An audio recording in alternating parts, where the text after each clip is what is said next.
Vamos iniciar a segunda etapa aqui desse primeiro dia do Aviation Talks. Lembrando que amanhã a gente também tem 4 apresentações. E aí quem confirmou os 2 dias, amanhã a gente também tem alguns brindes, alguns sorteios, enfim. Assim que possível, retomar os lugares aí para a gente poder ir para o nosso terceiro tema do dia.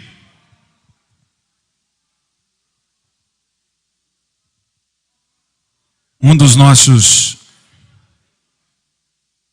apoiadores aí, o pessoal da Pratt & Whitney.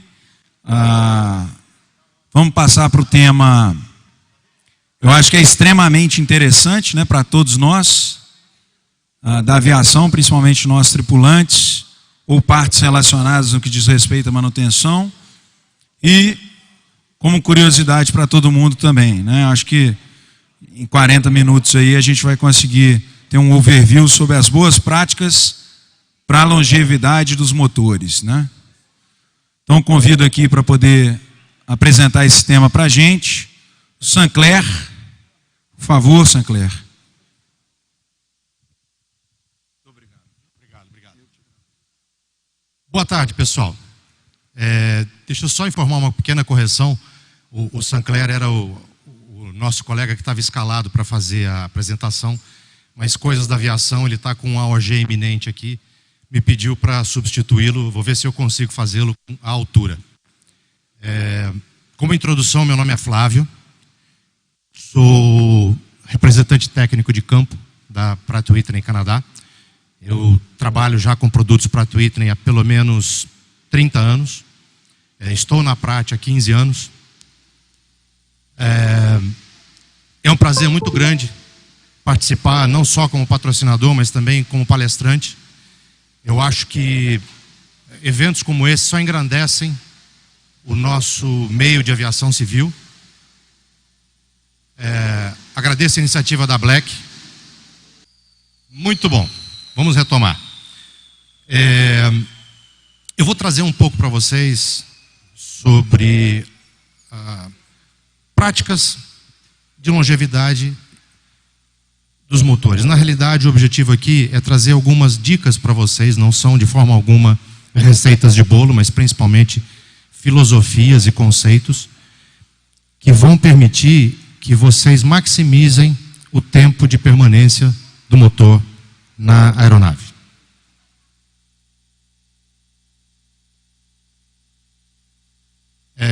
Esse é um slide introdutório apenas para informar a vocês que nenhuma informação contida nessa apresentação vai além do conteúdo e das instruções do manual de manutenção do motor.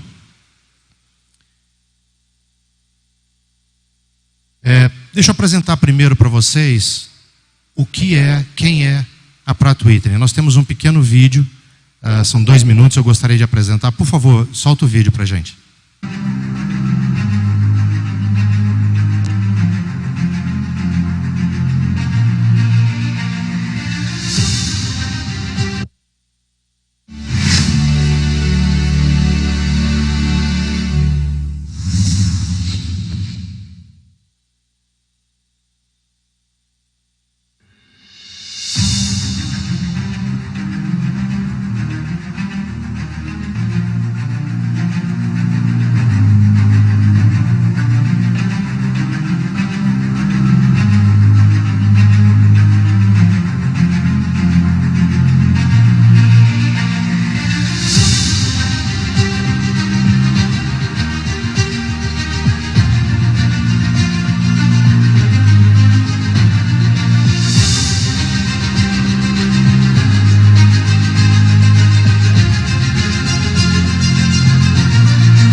Eu tenho muito orgulho de poder mostrar isso para vocês. Pode colocar a apresentação, tá, por favor? Para demonstrar que o nosso produto está presente em praticamente todas as aplicações, de aeromédicos a lazer, a executivos, helicópteros, enfim. Nós temos hoje mais de 50 mil motores em serviço. Esse é o parque de motores voando da Pratt & Whitney. O PT-6 sozinho completou mais de 50 anos desde a entrada em serviço. E nós lançamos recentemente o PT-6 Eco. É o primeiro PT-6 FADEC. Depois de 50 anos de serviço, ele ganhou um lift e agora o equipamento é full FADEC.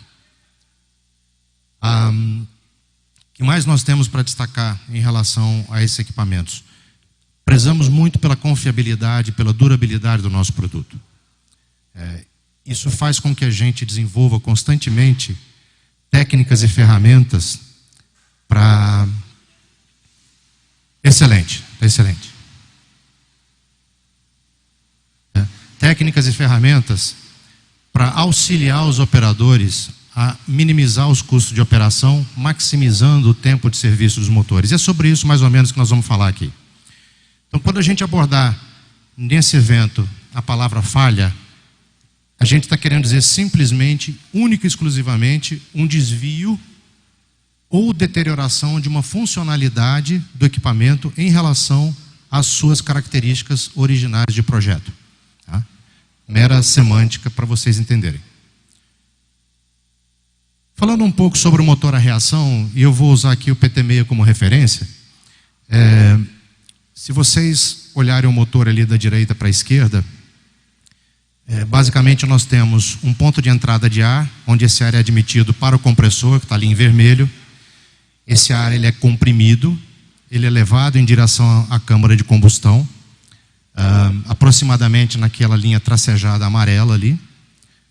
Ali nós introduzimos o combustível e através de uma centelha a gente acende esse combustível. Os gases, então, produtos da combustão, se expandem e passam, então, através das turbinas. A primeira turbina é aquela turbina em vermelho, é a turbina do compressor. E a segunda turbina é o que a gente chama de turbina de potência, que é a que, de fato, extrai a energia residual dos gases e, através da caixa de redução, transmite essa potência para a hélice.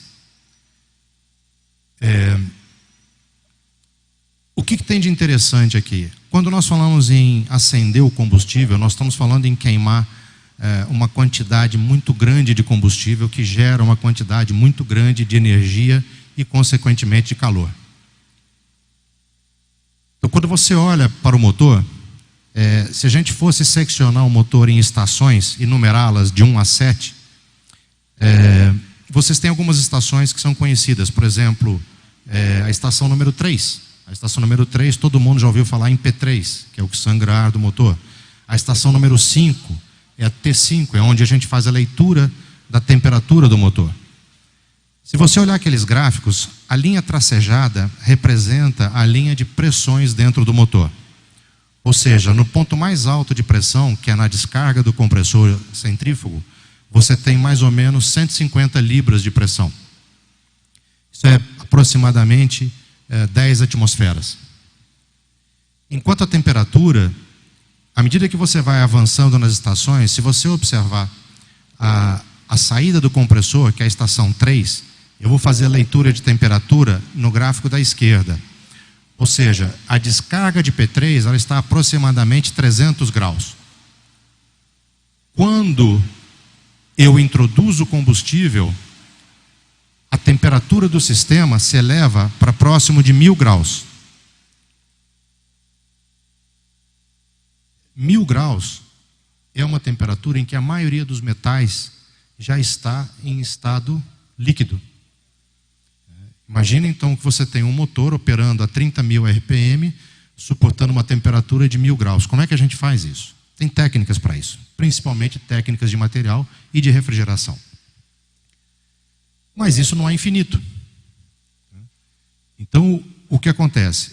A seção quente do meu motor, ela tem uma capacidade que a gente chama de potência termodinâmica, que nada mais é do que a capacidade de lidar com toda essa temperatura, todo esse calor, extrair essa energia e transformar em trabalho. Só que para extrair essa energia, eu preciso manter os meus componentes refrigerados. Então, se você olhar aqui no eixo X, onde eu falo de ambiente, temperatura ambiente e altitude, quanto mais quente a temperatura ambiente, quanto mais alto estiver a minha aeronave, meu motor, menor a capacidade de refrigeração do ar que é admitido no motor.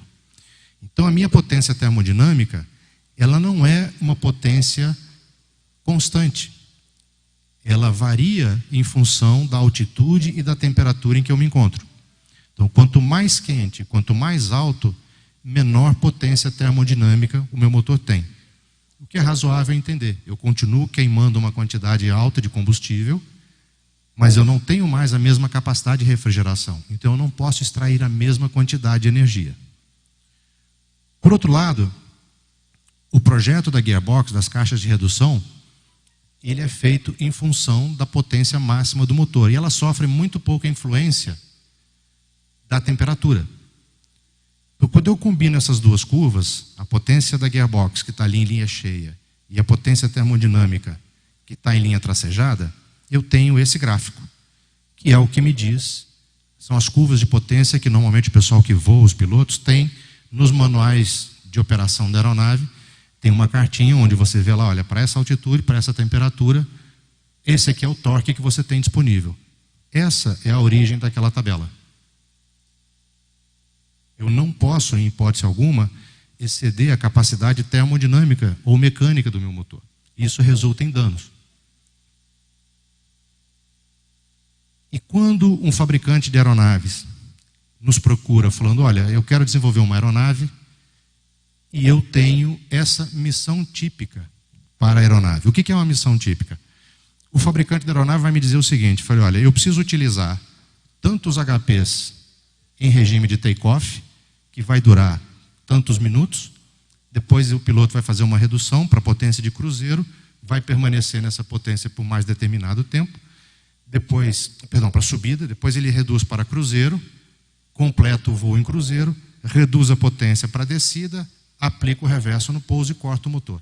Essa missão típica é que me permite desenhar um motor e fazer com que ele tenha uma seção quente que acomode exatamente esse perfil de operação, que é o perfil que vai para o manual de operação de aeronaves que vocês estão familiarizados, que vocês sofrem treinamento, simuladores, etc.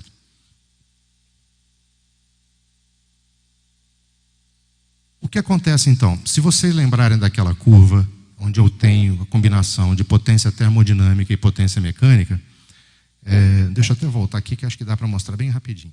Observa que a potência termodinâmica, ela é bem maior do que a potência mecânica, especialmente ali na região de baixas temperaturas e altitudes, a potência termodinâmica é muito maior. Isso é natural, porque eu tenho que acomodar o envelhecimento do motor. A seção quente do motor envelhece mais rápido do que os demais componentes. Afinal de contas, eles estão lidando com temperaturas altíssimas, né? Então, dentro da missão típica, nós desenvolvemos um motor que vai ter uma curva de envelhecimento, e a distância entre os limites de rotação e temperatura do seu motor e o seu valor real que você obtém na aeronave é a sua margem de operação. No mundo ideal, à medida que você vai envelhecendo, as suas margens vão diminuindo e, muito provavelmente, o que vai acontecer é que, se você considerar um intervalo de vida entre 0 e 100%, quando você chegar em 100% da vida do seu motor, os seus valores de operação, de rotação e de temperatura estão ali próximos do limite. É o momento em que você remove o seu motor. Isso é o que a gente chama de uma remoção programada. O motor cumpriu a missão dele, executou todo o serviço e atingiu os 100% da vida. Onde vai a primeira dica para estender a durabilidade do seu motor? Existem cartas recomendadas de operação no manual de operação da aeronave, mas ainda assim existem situações em que a operação é toda feita baseada no limite de temperatura do motor. Existe um grupo enfim, existe uma situação em que você acaba operando o motor nos limites de temperatura, e essa operação, ela resulta numa curva de envelhecimento mais rápida do motor. É proibido eu operar no limite de temperatura? Não, proibido não é. Limite é limite.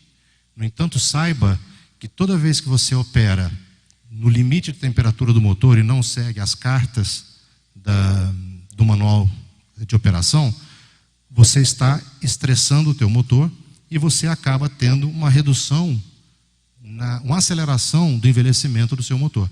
Isso faz com que você acabe atingindo os limites, ali no encontro das linhas azul clara e azul escura, antes da vida prevista para o seu motor.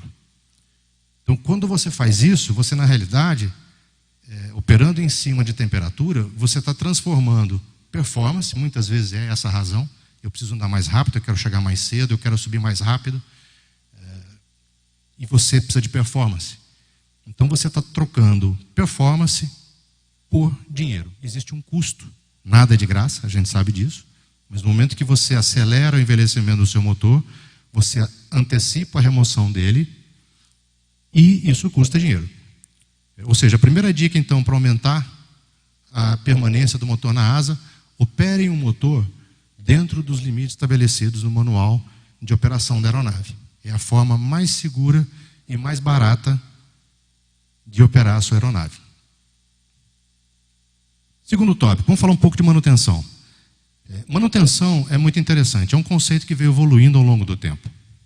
Lá na década de 50, década de 40, ou então até no início da industrialização da era industrial, a filosofia era o seguinte: eu nunca tive esse equipamento, hoje ele está funcionando. Quando quebrar, eu conserto. Isso é o que a gente chamava na época de manutenção on destruction. Ou seja, quando o equipamento quebrar, desmantelar, eu recomponho ele e boto ele para funcionar de novo. Ao longo do tempo isso veio mudando. Eu preciso, na realidade, ter uma filosofia, uma maneira de garantir que o meu equipamento continue performando da forma original dele, como foi no projeto. Em 94, a BNT entrou com uma definição explícita do que era manutenção. Olha, nós estamos falando de 94, lá se vão uns bons anos. São combinações de todas as ações técnicas e administrativas. Veja que semelhança com a palestra que nós acabamos de ver sobre segurança de voo. A administração está sempre envolvida, incluindo as de supervisão, destinadas a manter ou recolocar um item em estado no qual possa desempenhar uma função requerida. Essa filosofia de manutenção veio evoluindo. E aí, começaram alguns estudos. Esses estudos revelaram uma série de modos de falha dos equipamentos. A gente separou 3 aqui para mostrar para vocês terem uma ideia do que seriam esses modos de falha. Então, o primeiro modo de falha é o que a gente chama de falha por desgaste. Imagina que eu tenho um equipamento que opera 24 horas por dia, 7 dias por semana, ele vai acumular um desgaste. Por mais que eu faça manutenção, existem itens que normalmente são inacessíveis e eles vão se desgastar. Esse desgaste pode eventualmente resultar numa falha. A característica desse modo de falha é o seguinte: a probabilidade, o risco que ela ocorra, ela é muito pequena no início da operação do equipamento, está tudo novinho, tudo recém-fabricado, tudo limpinho. Mas à medida que eu vou aumentando o tempo em serviço, a probabilidade de que essa falha ocorra, ela aumenta. O risco de que eu tenha uma falha, ele se eleva. E é o que vocês vão ver aqui. Quanto mais tempo, quanto mais próximo aqui do lado direito da curva, mais acentuada é o crescimento da probabilidade do risco de falha. Um outro modo de falha que existe, então essa região aqui é uma região de risco de falha crescente. Um outro modo de falha que existe é o que a gente chama de mortalidade infantil.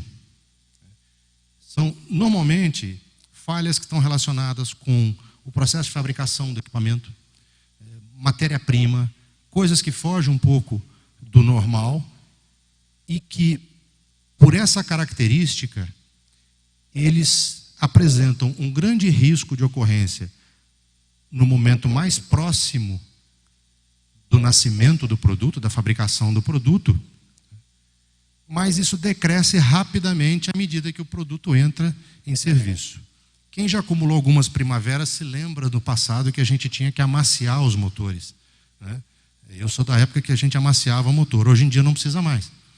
Mas é mais ou menos isso, a filosofia. Você tem um risco de falha decrescente à medida que o produto vai evoluindo no tempo, esse risco diminui.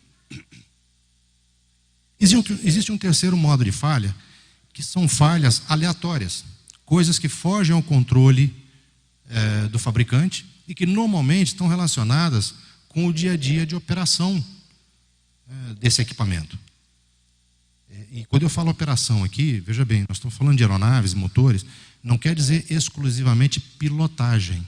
Operação é um conjunto de coisas, é o ambiente em que você opera, é a pista que você está, é a manutenção, é o tipo de voo que você precisa executar. Quando eu combino essas três curvas, eu vou ter uma curva mais ou menos dessa forma, que a gente chama de curva da banheira. Ela parece realmente uma banheira. E ela representa o risco combinado de falha que você tem de qualquer produto. Isso se aplica desde um celular que você compra até uma aeronave, um motor, enfim, o seu carro. Isso aqui é mais ou menos uniforme dentro de todos os equipamentos fabricados. Olha a grande característica dessa curva agora. Se a gente pegar o teu risco de falha real, você tem um grupo ali, né, de risco de falha decrescente, você tem uma fase de risco de falha mais ou menos constante e você tem uma seção de risco de falha crescente. O que acontece é que, normalmente, se você tem um evento naquela região de risco de falha decrescente, o produto ainda está na garantia. Normalmente, numa falha naquela situação, o fabricante é responsável por restaurar o produto à sua condição operacional. Mas, se a gente seguir um pouco mais adiante, o resto da vida toda do equipamento, o ônus do reparo é sempre do operador. Então, qual é a preocupação que nós temos nesse momento? Eu preciso definir um ponto ideal de intervenção de manutenção. Eu não posso fazer cedo demais, senão eu estou jogando dinheiro fora. Não posso fazer tarde demais, senão eu corro o risco de ter um evento de falha. Então, eu preciso definir o meu ponto ideal de manutenção, da minha intervenção de manutenção. E esse ponto ideal, o objetivo dele é maximizar o tempo de serviço do equipamento a um nível de risco aceitável. É muito curioso, vocês viram na palestra anterior, não existe risco zero. O fato de eu estar em pé aqui na frente de vocês tem um risco. Existe risco aceitável. E a gente trabalha para trazer todos os riscos dentro da faixa do aceitável. Então, isso aqui, num primeiro momento, a gente entendia que era algo que se aplicava para todo mundo. Então, havia o ponto de intervenção de manutenção, mas ainda assim, as remoções não programadas seguiam acontecendo. E aí a gente começa a observar o seguinte: o tipo de operação, mais uma vez, como eu mencionei, não é a pilotagem, mas o conjunto da operação do teu equipamento, ele tem uma influência muito grande no formato dessa curva. Essa curva ela pode ser assim, bem longa, bem tranquila. Isso aqui pode representar, por exemplo, 6.000 horas, 5.000 horas, 8.000 horas de operação, 3.000 horas de operação. Mas dependendo do ambiente, dependendo de como esse equipamento é operado, ela pode sofrer uma redução, que pode ser pequena. Eventualmente, o teu ponto de manutenção ali, ele está muito tarde para essa curva amarela. Mas a gente pode ter ambientes ainda mais severos.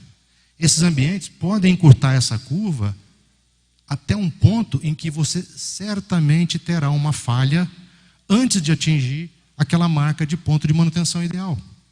Então, como nós fazemos para prever isso?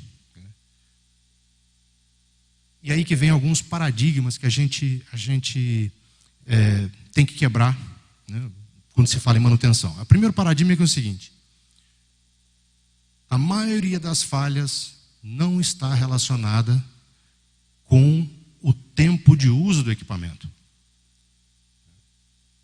Velho não é sinônimo de quebrado. Número de horas acumuladas não é sinônimo de incapacidade de executar o trabalho. A gente precisa concentrar os intuitos, os esforços, com o objetivo de prever o comportamento, a expectativa de vida desse motor, desse equipamento. E a gente precisa gerenciar o processo de falha. Vou falar um pouquinho sobre gerenciar o processo de falha mais à frente. A gente precisa compreender que também tem diferenças entre o meu modelo ideal, a missão típica que a aeronave foi desenhada, e aquilo que é aplicado na realidade de uso do dia a dia do equipamento. Vamos falar, por exemplo, de aeromédico. O mercado americano tem inúmeros helicópteros trabalhando com aeromédico.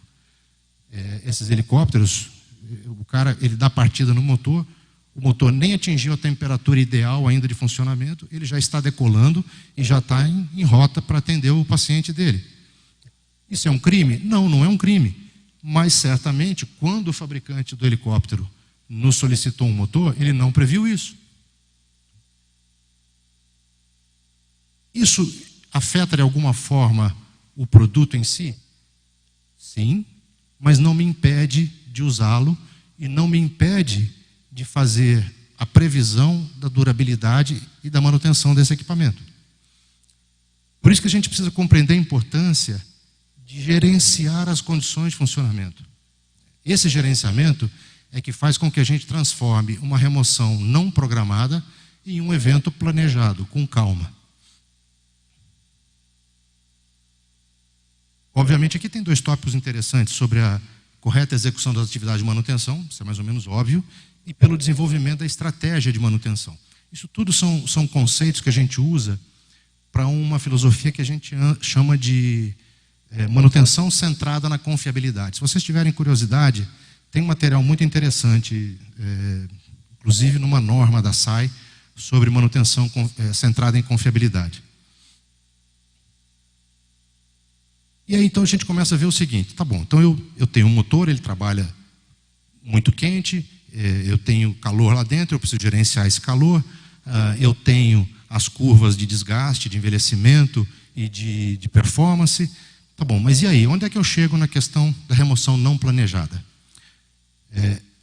A gente, como fabricante, coleta dados do mundo inteiro sobre as remoções de motor, planejadas e não planejadas.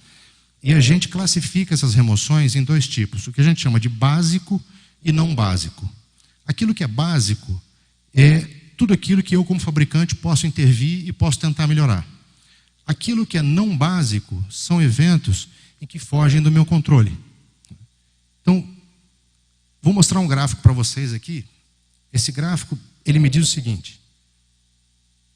Entre todas as remoções não programadas, olha lá, pouco menos de 20%, talvez um em cada 6, um em cada 7, são eventos básicos, ou seja, são eventos que eu, como fabricante, posso trabalhar na melhoria do produto e torná-lo menos susceptíveis a essa ocorrência. Se a gente for olhar os outros eventos, primeiro, campeão, FOD. Gente, mais de 20% das remoções não programadas de motor vem de um evento de FOD. Então, a cultura da prevenção do FOD, ela deve estar em todas as empresas e em todos os níveis. Parece bobagem, mas eu vou contar um caso para vocês. Um operador estava polindo a asa do avião, ele contratou um rapaz para polir a asa do avião, e era um avião com motor na cauda, muito parecido com esse que está aqui atrás, quem não está vendo depois. Que aeronave que é essa? Alguém sabe? CJ? Ele tem a mesma configuração, motor atrás.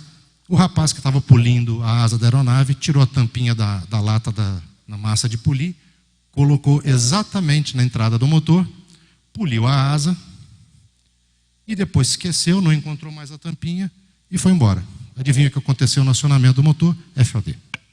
Então, FOD é o evento número 1 de remoção de motores. Depois disso, nós temos exceedances. O que são os exceedances? Over torque, over temperature, over speed. São eventos que estão relacionados com a operação e que acabam resultando numa remoção de motor. Propeller strike, mais comum do que vocês pensam. Uma colisão de uma hélice com alguma coisa parada ou uma colisão de um equipamento com uma aeronave parada. Enseja remoção de motor. Muito cuidado, mantenha a distância da sua aeronave, seja em operação, seja em pátio, seja em manutenção. Corrosão, outro item que também enseja remoção de motor e que é altamente possível de ser prevenido. Workmanship, isso aqui é basicamente mão de obra. É o caso que eu contei para vocês do rapaz que eventualmente largou a tampinha ali na entrada de ar do motor. Assim como esse, tem serviços que você executa no motor que, se não forem adequadamente executados, resultam numa remoção de motor. Então, vejam bem, 80% ou mais dos casos de remoção não programadas, eles podem ser evitados e estão no nosso alcance. Tá? Lembra dessa combinação aqui, FOD, exceedance, propeller strike, corrosão e mão de obra. O que a gente consegue fazer como fabricante para auxiliar a prevenir esses outros tópicos? O primeiro deles é a preservação do motor. Se você não está usando a sua aeronave, crie o hábito de uma vez a cada 7, 10 dias, acionar o motor. Isso faz com que todo o sistema entre em operação, o óleo circule, a umidade que está contida no óleo evapore e você restaura as condições de lubrificação e de conservação do motor. Se não for possível, o manual de manutenção tem orientações para você seguir, para você colocar níveis de proteção contra a corrosão no seu motor, que a gente chama de preservação. Lavagem de compressor e turbina, isso evita corrosão. Você tem um equipamento que você pode fazer a lavagem de compressor usando somente água, não precisa nada mais do que água. Faz a lavagem de compressor e lavagem de turbina.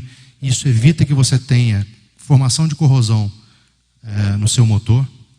E mais ainda, evita a formação de um fenômeno chamado sulfidação, que a gente costuma observar em turbinas de potência, que é a combinação do sal ou dos elementos contaminantes presentes no ar, mais o combustível, mais temperatura.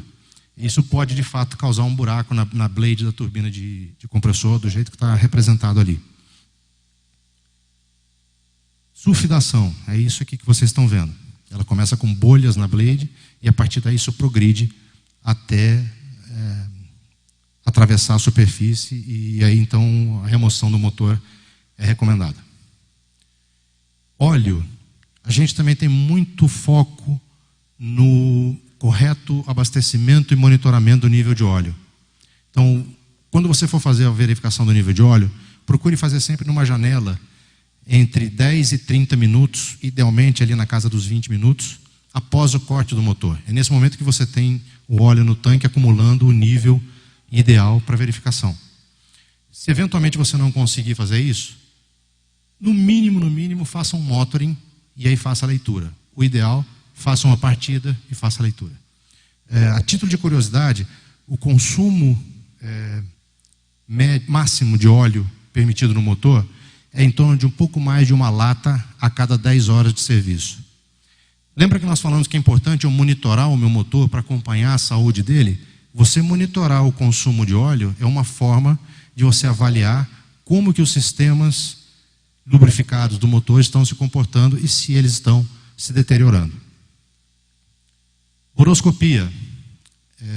Para aqueles que têm inspeções boroscópicas programadas, o boroscópio, ou a inspeção boroscópica, é a forma mais segura de você identificar a condição da sua seção quente, uma inspeção visual da sua seção quente. Então, execute de acordo com o programa previsto no manual de manutenção, se aplicável. Monitoramento. A Pratt vem evoluindo os sistemas de acompanhamento de saúde do motor já há muitos anos. Ela começou com o que a gente chamava de SCTM, que era o Engine Condition Trend Monitoring, ou seja, o monitoramento das tendências dos parâmetros do motor. E hoje nós temos um produto muito sofisticado. Ele é, na realidade, um equipamento que faz a coleta automática de dados. Já foi instalado em mais de 7.500 aeronaves. Basicamente, o que ele faz? Ele coleta os dados durante o voo do seu motor, coleta os parâmetros, as performances do seu motor. E no momento que você pousa, através daquela caixinha azul ali, ela faz uma conexão com a rede celular e ela transmite esses dados para a Pratt. A Pratt tem uma equipe que faz a análise e consegue identificar desvios de performance do seu motor e fazer recomendações de ações de manutenção. Novamente, com aquele intuito, eu vou transformar um evento imprevisto. Cheguei de manhã, fui dar partida e meu motor não pegou. O que aconteceu? Tem uma rachadura nele aqui, eu estou perdendo o ar do motor todo e o motor nem pega.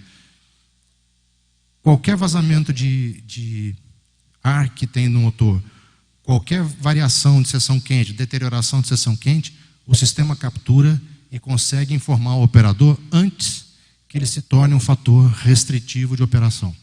Então você consegue planejar a execução da sua manutenção.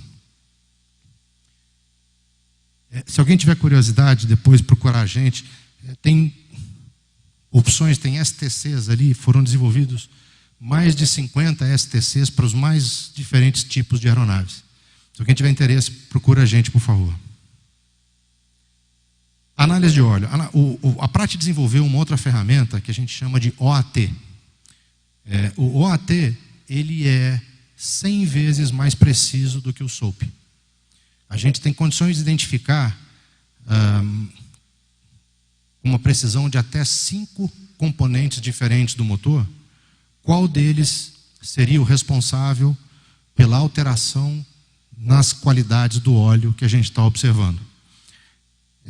É uma ferramenta fantástica. Eu acompanhei algumas análises e pude observar que é muito diferente do SOAP que a gente estava acostumado a fazer. É uma outra tecnologia, de uma precisão muito maior. Os relatórios são muito simples. Quando você não tem nada no motor, ele simplesmente vem, teu motor está verde, segue adiante.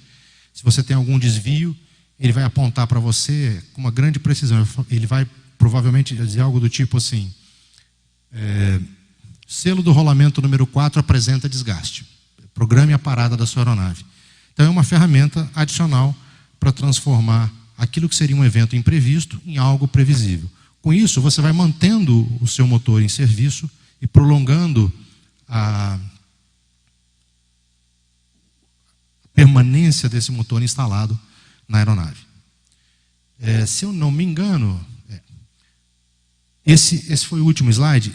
Tem um detalhe importante que eu queria mencionar para vocês. Vocês viram aqueles vídeos ali, aquele vídeo inicial. Muitas daquelas filmagens foram feitas em centros de serviço da Pratt pelo mundo inteiro. Hoje nós já temos um centro de serviço capacitado a fazer overhaul, começando primeiro com os motores PT6, aqui em Belo Horizonte. Então, se algum de vocês, os operadores, tiverem curiosidade de conhecer a oficina, entre em contato. Eu tenho aqui os contatos dos Field Support Managers, são os indivíduos de apoio ao cliente que estão disponíveis para vocês aqui no Brasil.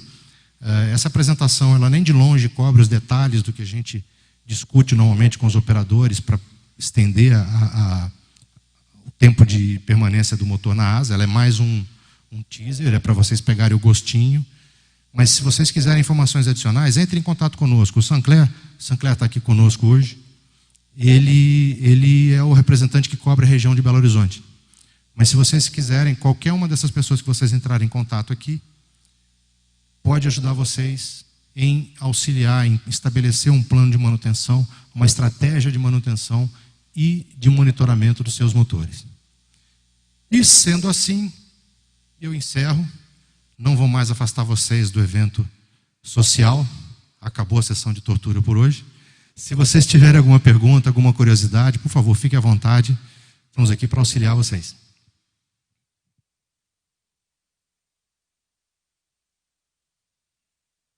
Eu vou só repetir a sua pergunta no microfone. Então, repita melhor porque você está com a máscara. E aí, para o pessoal que estiver online lá, poder...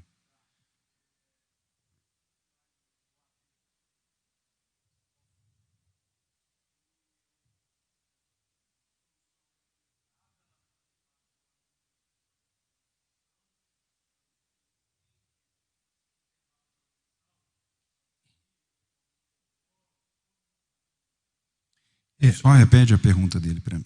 Pode repetir. Vamos lá. Desculpa, seu nome é? O Tiago fez uma pergunta que é o seguinte: em relação ao OAT, qual é o objetivo dele? Ele vai se tornar parte do programa de manutenção, ele vai se tornar mandatório, ele vai ser usado para estender o TBO dos motores. Qual é o objetivo dele no longo prazo? É isso? Então vamos lá. Como toda tecnologia nova, ela tem um processo de maturação. Esse processo ele começou com uma coleta de dados. Alguns motores, alguns operadores nos enviavam amostras e nós acompanhamos essas amostras e fornecíamos um diagnóstico até a chegada desse motor no overhaul. E depois nós cruzávamos o nosso diagnóstico com aquilo que de fato foi encontrado durante o overhaul do motor. Então isso foi dando uma precisão muito grande para o produto. No longo prazo, eu diria para você, longo prazo, por favor, não é mês que vem, nem o ano que vem, nós estamos falando de um longo prazo, mas o objetivo dessas ferramentas que a gente desenvolve é sim suportar o operador e até mesmo conversar junto à autoridade para permitir que a gente altere TBO, intervalo de manutenção, planos de manutenção. Então, no longo prazo, sim, essa ferramenta ela pode vir a ser útil para a gente desenvolver novos intervalos de manutenção e novas possibilidades de operação do equipamento. Beleza. Opa, perdão. Tem mais uma pergunta. O Luiz, comandante Luiz, gostaria de escutar a sua opinião em relação ao programa MOR, tanto em motores quanto acessórios. Vamos lá. Não posso em nenhum momento deixar de vestir o meu crachá de fabricante aqui. O programa MOR, ele é um programa desenvolvido por uma entidade independente, aprovado, certificado pelo FAA e aprovado por correlação ou por similaridade pela ANAC para uso no mercado brasileiro. O programa MOR não é um programa de manutenção reconhecido ou desenvolvido pela Pratt & Whitney. Então, eu não tenho muito o que dizer sobre o programa. Basicamente, que é um programa aprovado pelo FAA, pela ANAC, mas eu, honestamente, como fabricante, eu tenho o meu próprio programa e ele não é alinhado em algumas partes com o meu programa. Mas é um programa aprovado pelo FAA e pela ANAC. Mais alguma pergunta, pessoal? Claro. Deixa eu só fazer um complemento. Claro, fica à vontade. Em relação ao programa MOR, muitas pessoas buscam o programa MOR porque ele te permite uma operação além do TBO de 3.600 horas. Eu só queria lembrar que a Pratt & Whitney também tem programas para alguns motores. O PT6 clássico tem várias opções, alguns modelos de motor. Você tem programas para operação com TBO estendido também para o PT6. Nós temos modalidades de extensão de TBO em que você salta para um TBO de 6.000 horas ou 12 anos. Existe uma outra modalidade em que você estende esse TBO através de amostras, e a oficina aqui no Brasil agora tornou isso muito mais fácil, porque a gente pode fazer essas amostras aqui no Brasil. Não precisa mais uma revisão geral lá fora, você pode fazer a revisão geral aqui. E através de incrementos graduais de intervalo de manutenção, nós já temos hoje, no Brasil, operadores de PT6 com TBO aprovado pela autoridade e recomendado pelo fabricante de 8.000 horas. Então, se vocês estão interessados também em estender o TBO dos motores de vocês, procure a gente. A gente pode dar mais detalhes e ver caso a caso especificamente, porque as condições são diferentes para cada modelo. Obrigado. Pessoal.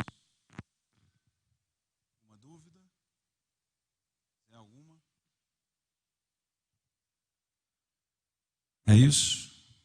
Muito obrigado pela exposição. Obrigado, gente. Tivemos um feedback online que foi muito proveitoso. Obrigado. Obrigado, parabéns.